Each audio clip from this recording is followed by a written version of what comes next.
자, 피보미익을 마무리하고 피보미익을 정리하는 측면에서 연습 문제를 풀도록 하겠습니다. 다시 말씀드리자면은 이 피보미익은 보험에 있어서 굉장히 중요한 개념입니다.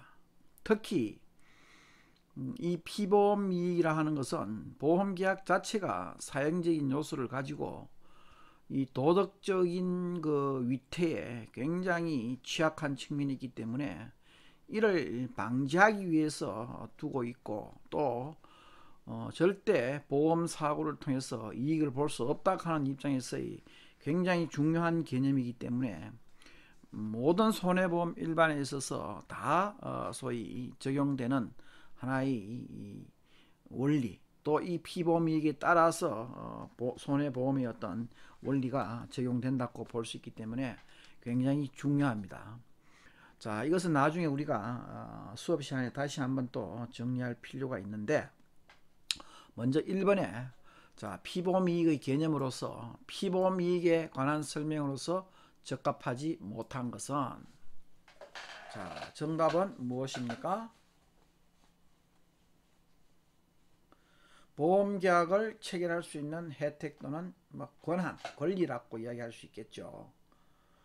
피보험이익이 없으면 보험도 없다고 했습니다. 그래서 이와 같은 피보험이익을 가지는 당사자를 피보험자라고 했다.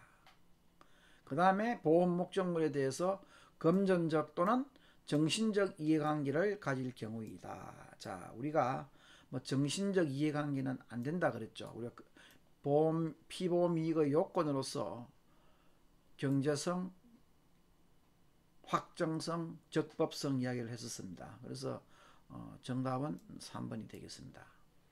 그 다음에 역시 피보험이익을 부정하는 계약은 법적으로 무효이다. 물론 한때 보험이 소위 도박화된 적도 있었습니다만은 현재 있어서 피보험이익을 부정하는 계약은 법적으로 당연히 무효라고 볼 수 있습니다. 자, 그 다음 2번, 해상보험에서 PPI 보험증권이 의미하는 바는, 자, PPI가 무슨 뜻이라고 했었죠? 우리가 앞서 봤을 때 Policy Proof of Interest, 그러니까 그 보험증권 자체만을 가지고 소위 피보험이익을 증명한다 하는 그런 의미였죠. 그래서 보험증권 자체 이외에 별도로 피보험이익의 존재를 증명할 필요가 없음을 의미하는 바이다. 이것이 우리가 정답이 되겠습니다. 가령 보험자에게 구조물 취득의 권리가 없다는 without benefit of salvage에서 WBS 하는 것도 있었고, 그 다음에 interest or not interest, 피보험이익의 유무를 불문한다는 의미도 있었고, 보험자와 피보험자 두 당사자의 명예를 가지고 계약을 체결한 명예보험도 있다고 했습니다. 여기서 우리가 PPI 하는 말은 Policy Proof of Interest, 즉 보험증권 자체만을 가지고 피보험이익을 증명한다는 의미다. 자, 그 다음 앞서 잠깐 나왔습니다만은 피보험이익의 요건 해가지고 우리는 경제성, 확실성 또는 확정성, 합법성 세 가지를 이야기했습니다. 이 공공성이란 말은 없었죠. 그래서 정답은 공공성이 정답이 되겠습니다. 자, 다음으로 소급보상의 의미하는 것입니다. 자, 우리가 다른 보험에는 존재하지 않는다라고 이야기했었는데 특히 해상 적하보험에서만 존재한다고 했습니다. 그래서 이 소급보상이라는 것은 계약 체결 전에 보험 목적물의 멸실 여부를 불문에 붙인다는 의미라고도 했었고, 또한 보험 계약 체결 전에 발생한 사고에 대해서도 보험자가 보상한다는 의미로서 보험사고 발생 사실 여부를 역시 보험계약 당사자가 모두 모르고 있어야 된다. 어떻게 보면 보험자가 알고 있으면 당연히 인수하지 않을 것이고, 피보험자가 알고 있다면 이것은 사기에 의한 것이 되기 때문에 당사자가 당연히 몰라야 된다는 얘기를 했었고, 그 다음에 역시 피보험자에게 이득이 될 수 있기 때문에 모든 해상보험. 우리가 해상보험은 크게 나누면은 뭐 선박보험과 적하보험이라고 이야기했었는데, 일반적으로 이 소급보험은 저 해상 적하보험에 적용되기 때문에 그냥 모든 해상보험이라고 하기는 어렵다. 그래서 정답은 4번이 되겠습니다. 자, 다음으로 5번. 선주가 가지는 피보험 이익 중 보험기간이 경과할수록 감소하는 피보험 이익은, 자, 뭐 선비나 운임은 고정되어 있기 때문에 소위 감소하지 않죠. 또한 선체의 경우에 있어서도 일반적으로 계약 체결 시에 협정보험 가입이 되든지 할 것인데, 선박 자체의 보험료 하는 것은 당연히 시간이 지나면 감소할 수밖에 없겠죠. 경과 보험료가 지나고 미경과 보험료만 남아있기 때문에 중간에 해지하더라도 전체 보험금 중에서 이미 지급한 보험료는 지불하지 않는다고 할 수 있겠습니다. 그렇기 때문에 보험기간이 감소할수록 감소하는 보험기간이 경과할수록 감소하는 피보험이익은 선박보험료라고 할 수 있겠다. 자, 다음 6번. 현재는 존재하고 있지 않으나 어떤 조건이 성취되면 존재하게 되는 이익은 우리가 불확정이익이라고 했습니다. 그래서 이 피보험이익에 있어서 소멸가능이익과 불확정이익이 대비된다고 했었죠. 소멸가능이익은 장차 어떤 조건이 성립되었을 경우에 소멸되는 것인데 비해서, 불확정이익은 현재는 존재하고 있지 않으면 나중에 어떤 조건이 충족될 경우에 소위 성취되는 조건을 우리는 불확정이익이라고 했습니다. 즉 앞서 우리가 설명할 때 그 소유권을 매수인에게 넘길 수 있지만, 매수인이 어떤 사유로 인해서 그 인수를 거절하게 될 경우에 매도인에게 다시 기속될 수 있는 경우, 소위 이와 같은 경우의 이익을 우리는 불확정 이익이라고 했습니다. 자, 다음으로 7번 문제는 자, 용선과 관련된 것이죠. 일반 용선에서 용선 선박에 대해서 피보험 이익을 가지는 당사자는 당연히 그 선박의 선주라고 볼 수 있겠습니다. 그 용선 선박에 대해서 피보험 이익을 가지는 당사자는, 왜냐하면 용선자나 하주는 선박을 소유하거나 관리지 못하고 단순히 빌려서 선주에게 용선료를 지불하는 것이기 때문에 선박 자체에 대한 피보험 이익은 일반적으로 선주가 가진다고 볼 수 있겠습니다. 물론 나용선자의 경우도 완전히 틀린 것은 아닙니다만은 우리가 일반적인 용선의 개념에 비춰봤을 때 선박의 소유권이라는 측면에 쓰였던 선주를 의미한다고 보면 되겠습니다.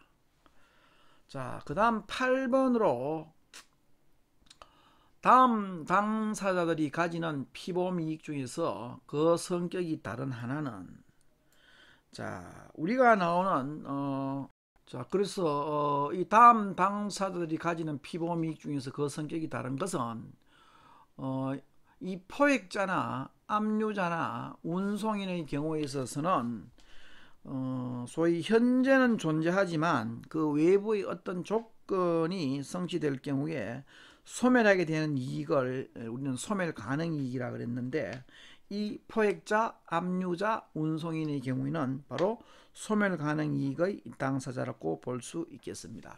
그러나 대리인의 경우에는 그와 같은 소멸 가능 이익이 아니다 하는 측면에서 그 성격이 다르다고 볼 수 있겠습니다. 자, 다음 보험 가액의 설명에 해당되는 것은, 보험 가액이라는 것은 우리가 피보험 이익을 경제적 가치로 평가했다고 했었죠. 평가한 금액이라고 했는데, 이 보험 가액의 설명에 해당되는 것은 바로 보험 목적물의 실제 가치라고 보는 것이 타당하겠습니다. 보험에 가입한 금액은 소위 insured amount, 보험 금액이라고 했고, 사고 발생 시 손해사정 금액은 바로 보험금이라고 했고, 우리가 일반적으로 보험금은 실제 보상되는 금액을 보상금이라 하는데, 보험에서는 보상금이란 용어를 쓰지 않고 보험금, 실제 클레임 어마운트라 해서 보험금이란 용어를 쓰고 있습니다.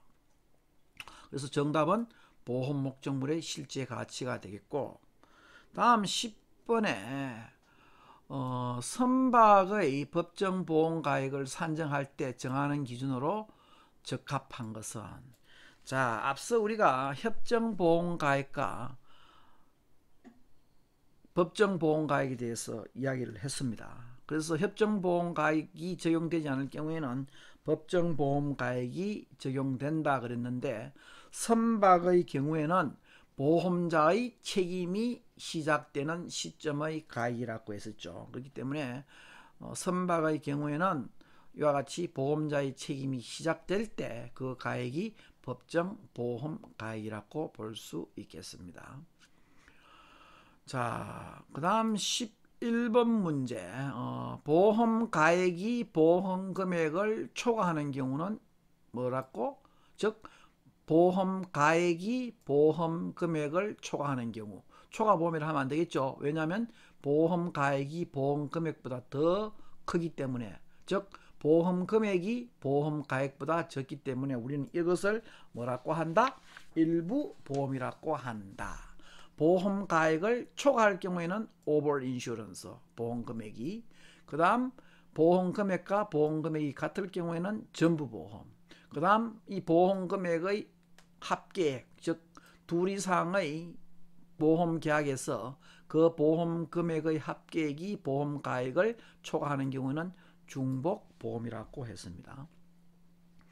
자, 그 다음 12번 1차 위험 보험의 설명으로 적합한 것은, 자, 우리가 일부 보험의 경우에 있어서는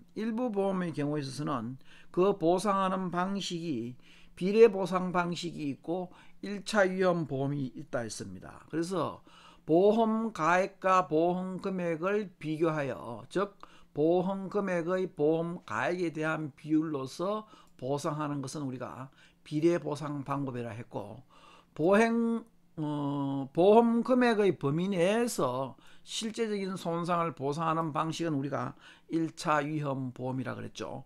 First Loss Insurance라 그랬습니다. 그래서 이것을 우리는 1차 위험 보험이라고 이야기한다.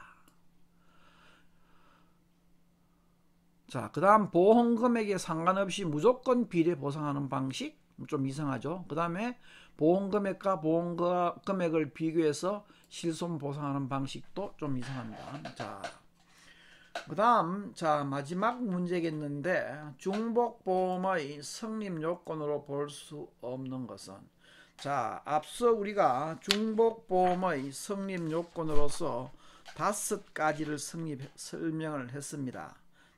피보험 이익의 동일성과, 그 다음 담보위험의 동일성, 그 다음에 보험기간의 동일성, 그 다음에 복수의 보험계약과 그 다음 초과보험의 성립이라고 했습니다. 자, 그렇다면 여기에서 정답이 아닌 것은 전부보험의 성립, 즉 전부보험이 아니라 초과보험이 성립해야 된다고 볼 수 있겠습니다.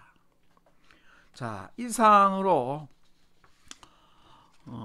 교재 제7장 피보험 이익에 대한 학습을 마치도록 하고, 다음 주에는 보험에서 중요한 해상 위험에 대해서 학습을 하도록 하겠습니다.